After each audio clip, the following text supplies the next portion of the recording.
Assalamualaikum warahmatullahi wabarakatuh. Berjumpa lagi dengan saya Sabrina Batiar dari Divisi Project. Pada kesempatan kali ini saya ingin membahas tentang jenis-jenis drainase. Drainase sendiri merupakan saluran yang digunakan untuk menyalurkan massa air berlebih dari sebuah kawasan seperti perumahan, perkotaan, dan jalan. Sistem saluran ini memiliki peran penting untuk menghindari terjadinya genangan air di permukaan. Oleh karena itu, apabila ditinjau secara fungsional jangka panjang, drainase mampu meminimalisir terjadinya sebuah banjir. Terdapat berbagai jenis drainase yang diklasifikasikan atas berbagai aspek dan sudut pandang. Klasifikasi tersebut dapat didasarkan pada sejarah pembentukan, peletakan saluran, fungsi, konstruksi, pola jaringan, dan bentuk saluran. Nah, yang pertama saya ingin membahas drainase berdasarkan sejarah pembentukannya. Yang pertama yaitu drainase alami ya. Drainase alami merupakan drainase yang terbentuk secara alami tanpa adanya bangunan pendukung seperti bangunan pelimpah, pasangan batu atau beton, gorong-gorong, dan sebagainya. Drainase alami dapat berbentuk karena genangan air akibat gravitasi bumi. Gerakan air tersebut akan menggerus permukaan tanah sehingga terbentuklah jalur aliran air yang berfungsi secara permanen. Nah, yang kedua yaitu ada drainase buatan. Ini merupakan drainase yang sengaja dibangun oleh manusia untuk tujuan tertentu. Oleh karena itu, drainase ini membutuhkan beberapa bangunan khusus antara lain selokan, pasangan beton maupun pipa, batu, gorong-gorong, dan sebagainya. Nah, pada jenis yang kedua berdasarkan peletakan saluran. Yang pertama yaitu ada drainase permukaan atau biasa disebut surface drainage. Merupakan drainase yang terletak di atas permukaan tanah. Biasanya digunakan untuk mengalirkan air limpasan dan genangan di permukaan. Yang kedua yaitu ada drainase bawah tanah. Ini merupakan drainase yang berfungsi untuk mengalirkan air limpahan permukaan melalui media di bawah permukaan tanah. Sistem drainase dengan media pipa tanah ini dibangun untuk tujuan tertentu, antara lain tuntutan estetika, tuntutan fungsi permukaan tanah. Nah, itu yang jenis ketiga yaitu berdasarkan fungsi drainase itu sendiri. Yang pertama ada single purpose.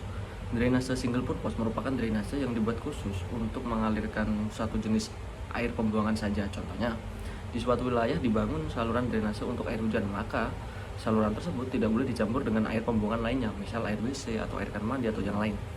Yang kedua yaitu multipurpose.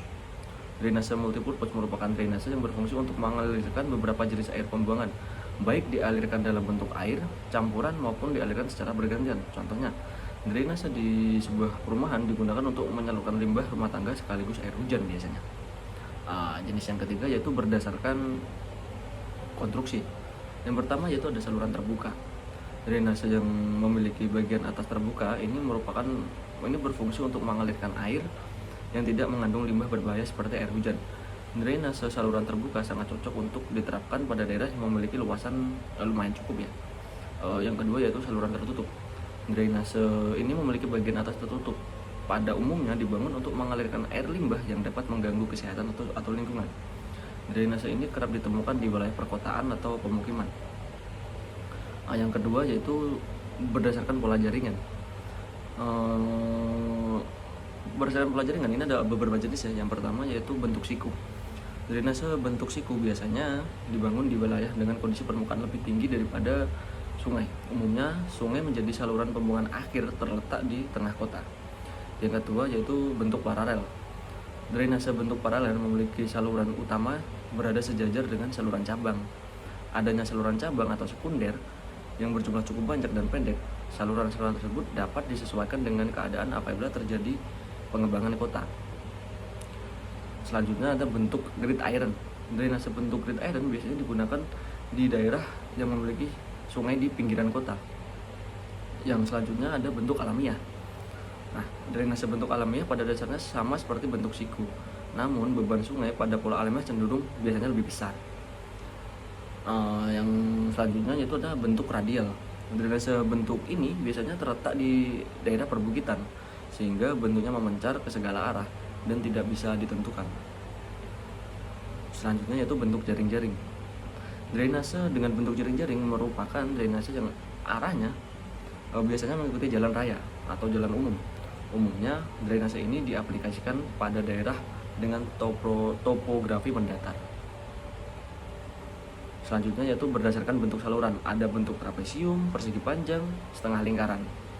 Mungkin cukup itu, sampai jumpa pada pertemuan selanjutnya. Wassalamualaikum warahmatullahi wabarakatuh.